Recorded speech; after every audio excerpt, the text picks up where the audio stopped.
Morning friends. In last lecture we have learned chapter number 5, substances in the surroundings, their states and properties.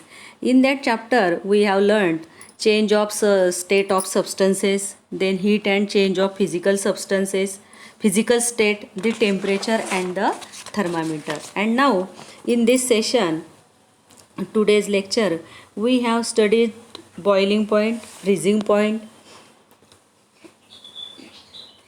Take thermometer from the laboratory, म्हणजे प्रयोगशाळेतील thermometer घ्या. आता बघा, आपण सध्या आता घरी आहोत. थर्मामीटर आपण प्रयोगशाळेतलं थर्मामीटर घेणं तर काही शक्य नाही, पण तुमच्या घरी जर थर्मामीटर असेल तर तुम्ही त्याचं निरीक्षण करू शकता. किंवा पुस्तकामध्ये पेज नंबर 34वर आकृती दिलेली आहे बघा.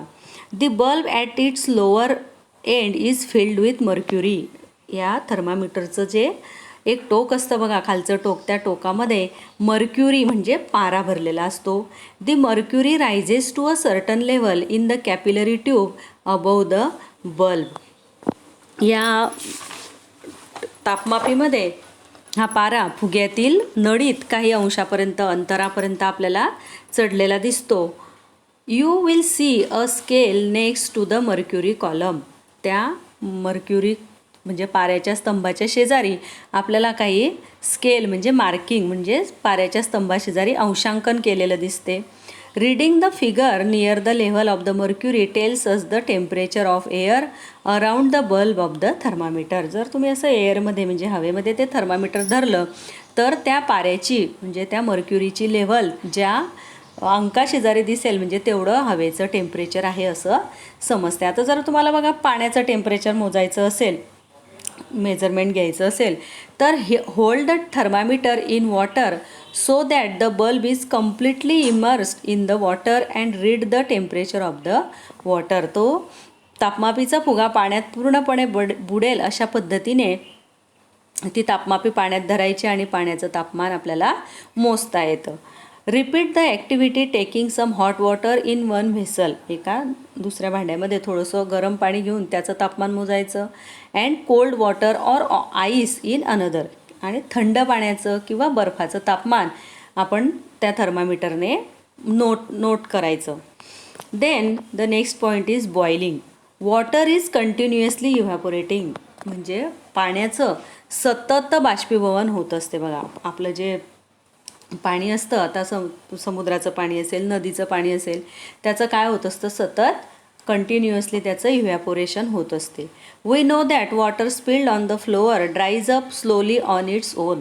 जर आपल्या हातून फरशीवर पाणी सांडलं असेल तर काय होतं, त्याचं हळूहळू ते पाणी आपल्याला वाळलेलं दिसतं, नाहीसं झालेलं दिसतं. मग कुठे जाते ते तर त्याची काय होत असते, कंटिन्युअसली इव्हॅपोरेशन पाण्याचं होत असतं.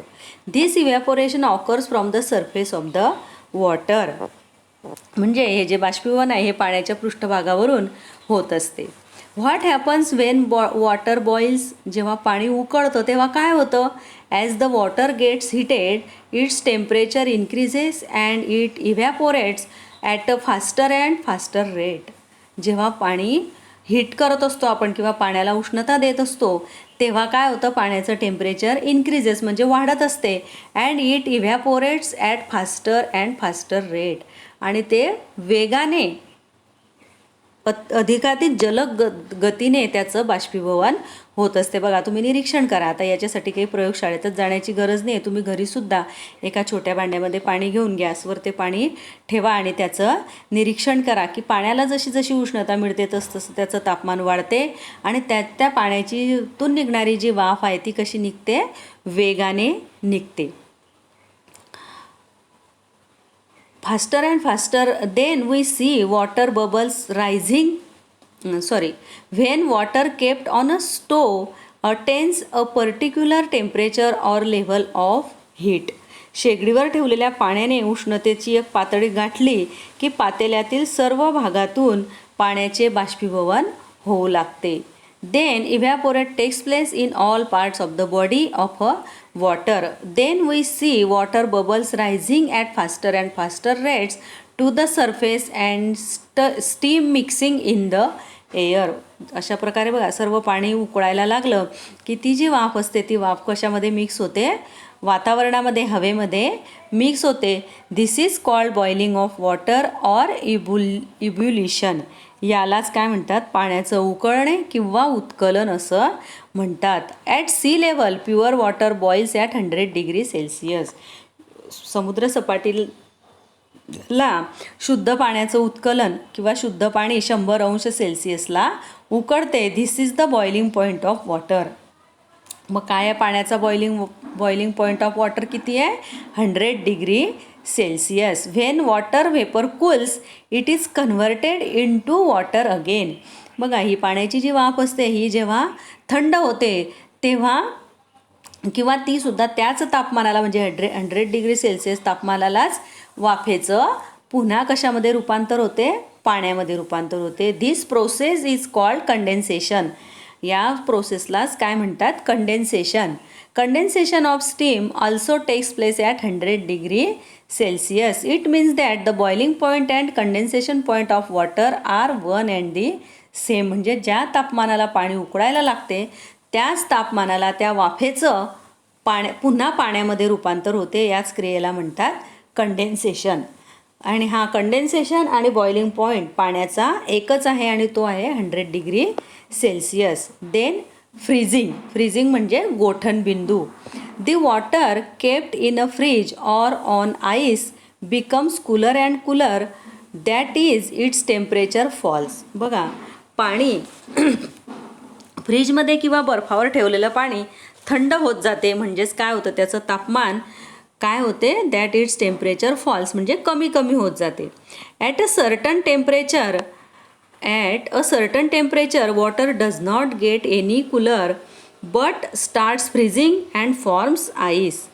एका ठराविक असं तापमान येतं बघा की त्या तापमानावर पाणी आणखी थंड न होता त्याचा बर्फ बनू लागतो, म्हणजेच ते गोठू लागते.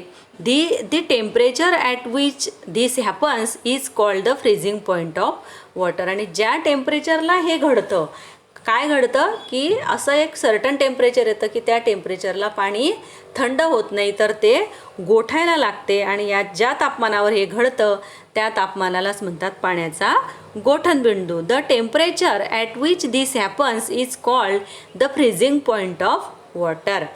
The temperature of a substance can fall below 0 degree Celsius. That is, for example, the temperature of air in the freezer of a refrigerator is around minus 18 degrees Celsius. It is read as minus 18 degrees Celsius. फ्रीजच्या फ्रीझरमधलं हवेचं तापमान जे असतं ते कसं असतं बघा, किती असतं, -18 डिग्री सेल्सिअस. आणि पदार्थाचं तापमान जे आहे, the temperature of a substance can fall below 0 degree Celsius. 0 डिग्रीच्या खाली पदार्थाचं तापमान कमी होऊ लागतं. आणि फ्रीजरचं जे तापमान आहे बघा ते तापमान किती असतं, -18 degree Celsius. When ice gets heat, it starts melting or changing into the liquid state again. बघा, when ice gets heated, जेव्हा आपण बर्फाला उष्णता देतो तेव्हा काय होतं, इट स्टार्ट्स मेल्टिंग, तो वितळायला लागतो किंवा changing into the liquid state किंवा त्याचं द्रवात रूपांतर होते. Ice melts at 0 degree Celsius. कोणत्या डिग्रीला आईस मेल्ट्स होतो, 0 डिग्री सेल्सिअसला. It means that the freezing point and melting point of water are one and the same. Freezing point of water is 0 degree Celsius and melting point of water is also 0 degree Celsius.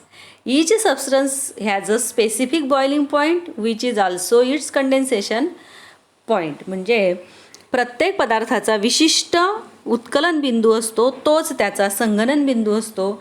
तसंच each substance has a specific melting point which is the same as its freezing point. एखाद्या प्रत्येक पदार्थाचा विशिष्ट गोठण बिंदू असतो आणि तोच त्याचा विलय बिंदूसुद्धा असतो. म्हणजे मेल्टिंग म्हणजे वितळणे, म्हणजेच त्याला विलयन असं म्हणतात. The temperature at which a substance boils while heating. पदार्थ गरम होताना ज्या तापमानाला त्याचं उत्कलन होते is the same as the temperature at which it condenses when it is cold. त्याच तापमानाला त्याचं थंड होताना संगणन होते. The temperature at which a substance boils, ज्या टेम्परेचरला पदार्थ उकळतो उष्णता दिल्यानंतर, त्याच तापमानाला त्या पदार्थाचं संगणन होते. Similarly the temperature at which a substance freezes while cooling is the same as the temperature at which it melts when it is heated. पदार्थ थंड होताना ज्या तापमानाला गोठतो त्याच तापमानाला तो गरम होताना वितळतो. तर अशा प्रकारे बघा, बॉइलिंग पॉईंट, फ्रीजिंग पॉईंट. आता बॉइलिंग पॉईंट जो असतो तोच पदार्थाचा कंडेन्सेशन पॉईंट असतो. सबस्टन्सचा जो फ्रीजिंग पॉईंट असतो तोच त्याचा मेल्टिंग पॉईंटसुद्धा असतो. Then next is various uses of changes in physical state. अवस्थांतराचे विविध उपयोग. फर्स्ट यूज आहे candles are made by melting paraffin wax. म्हणजे मेण वितळवून त्याच्यापासून विविध प्रकारच्या मेणबत्त्या बनवता येतात. Solid carbon dioxide is use to make ice cream and to keep it frozen. गोठवलेला कार्बन डायऑक्साईड जो असतो त्याचा आईस्क्रीम तयार करताना व ते थंड ठेवण्यासाठी उपयोग होतो. थर्ड यूज आहे बघा, liquid nitrogen is use in animal husbandry. Fourth आहे sand is melted to make glass. वाळू वितळवून त्याच्यापासून काच बनवली जाते. पाचवा उपयोग आहे metals like gold and silver are melted to make ornaments. चांदी आणि सोने हे जे धातू आहे हे धातू वितळवून त्याच्यापासून दागिने बनवतात. And sixth use is iron is melted to make tools. लोखंडसुद्धा वितळवून त्याच्यापासून वेगवेगळ्या प्रकारचे अवजारं तयार करता येतात. आता बघा याच्यानंतरचा पॉईंट आहे सब्लिमेशन. आता बघा, जेव्हा आपण हा धड्याला सुरुवात केली मागच्या लेक्चरला, तेव्हा आपण काही पदार्थांचं क्लासिफिकेशन केलं होतं बघा सुरुवातीला. त्यामध्ये स्पिरिट, कॅम्फर, पेट्रोल, घी, coconut oil, naphthalene balls, ammonium chloride असे पदार्थ होते बघा. आता त्यातले camphor, naphthalene balls and ammonium chloride हे जे सबस्टन्सेस आहे बघा, हे सबस्टन्सेस याचं हे जे स्थायू पदार्थ आहे यांचं द्रवात रूपांतर न होता थेट वायूत रूपांतर होते. तर याच्यासाठी एक प्रयोग आहे बघा. Iodine crystal take some sand in a crucible, put a few iodine crystals on it. एका बशीमध्ये वाळूचे कण घेऊन त्यामध्ये आयोडीनचे कण मिक्स केल्यानंतर त्या बशीला जर उष्णता दिली तर काय होतं बघा. त्याच्यावर place the crucible on a tripod to heat it, block the stem of the funnel with a cotton plug and place it inverted over the crucible, light the burner and heat the mixture in the crucible, observe the changes. बघा आकृतीमध्ये दिसतंय बघा आपल्याला की उष्णता दिली जाते त्या बशीला, त्या बशीच्या वरती एक फनेल ठेवलेलं आहे उलटं. तर बघा उष्णता देत असताना काय होतं, तर त्या बशीमधले जे क्रिस्टल्स ऑफ आयोडीन आहे त्याची वाफ होते आणि ती त्या फनेलच्या आतल्या बाजूवर साठून राहते. Why does this happen? का होतं आहे असं? Iodine crystals do not melt on heating but change directly to the gaseous state. जेव्हा या आयोडीन क्रिस्टल्सला उष्णता दिली जाते तेव्हा ते न वितळता किंवा त्याचं द्रवात रूपांतर न होता ते गॅसियस स्टेटमध्ये त्याचं रूपांतर होते. When the fumes of iodine hit the walls of the funnel they cool to form solid crystals of iodine and stick to the funnel walls. त्याच्या वाफा निघतात, फ्युम्स असतात बघा आयोडीनच्या, त्या या फनेलच्या आतल्या बाजूवर जमा होतात आणि त्याचं पुन्हा सॉलिड क्रिस्टल्स आयोडीनच्या क्रिस्टल्समध्ये पुन्हा चेंज होतं. Thus on heating iodine does not melt and change to a liquid but directly changes to the gaseous state. मग हे असं का होतं, तर आयोडीनचे जे क्रिस्टल असतात ते आयोडीनचे क्रिस्टल्स त्याचं वितळल्यानंतर द्रवात रूपांतर न होता उष्णता मिळून स्थायीरूप आयोडीनचे द्रव न होता थेट त्याचं वायू अवस्थेमध्ये रूपांतर होते. The change of a solid substance directly into a gas or vapor without first changing into a liquid is called sublimation. Sublimation म्हणजे काय मग? तर the change of solid substance directly into a gas or vapor without first changing into a liquid is called sublimation. मग आपल्या घरामध्ये camphor म्हणजे कापूर असतो, डांबर गोळ्या असतात. तर या कापुराच्या वळ्यांचं पण जर तुम्ही निरीक्षण केलं, त्या जर तुम्ही अशा उघड्या ठेवल्या तर त्यांचं हळूहळू त्या आपल्याला छोट्या होताना दिसतात किंवा डांबर गोळ्या पण आपल्याला छोट्या झालेल्या दिसतात. तर का होतं असं? तर the change of solid substance directly into a gas or a vapour without first changing into a liquid is called sublimation. म्हणजे त्यांचं काय होतं? सबलिमेशन होतं. त्यांचं द्रवात रूपांतर न होता डायरेक्टली गॅसियस स्टेटमध्ये रूपांतर होते. तर बघा अशा प्रकारे आपण आज काय काय अभ्यास केला मग? तर boiling point of water, freezing point of water and sublimation. तर बघा तुम्ही तुमच्या वर्गपाठाच्या वहीमध्ये काय लिहायचं आहे? तर हे बॉइलिंग पॉईंट जो आहे, तर हे बॉइलिंग पॉईंटची जी माहिती आहे, ही माहिती तुम्ही तो जो पॉईंट दिलेला आहे पेज नंबर 34 आकृती पण दिलेली आहे बघा. तर त्यामधले ते पूर्ण when water kept on a stove तिथून तर point of water are 1 and the same तिथपर्यंत लिहायचं आहे. त्याच्यानंतर फ्रीजिंग पॉईंटचं पण तसंच लिहायचं आहे बघा. The water kept in a fridge or on happens is called the freezing point of water तिथपर्यंत लिहायचं आहे. त्याच्यानंतर बघा त्याच्या खाली ऑरेंज एक चौकट आहे, बॉक्स आहे बघा, ते लिहायचं आहे. त्याच्यानंतर various uses of changes in physical state ते पण लिहायचं आहे. आणि त्याच्यानंतर sublimation, the change of a solid substance directly into a gas or vapour without first changing into a liquid is called sublimation. ही सबलिमेशनची डेफिनेशन लिहायची आहे. बाकीचा जो मुद्द्यांचा अभ्यास आहे तो आपण पुढच्या तासिकेला करूया. धन्यवाद.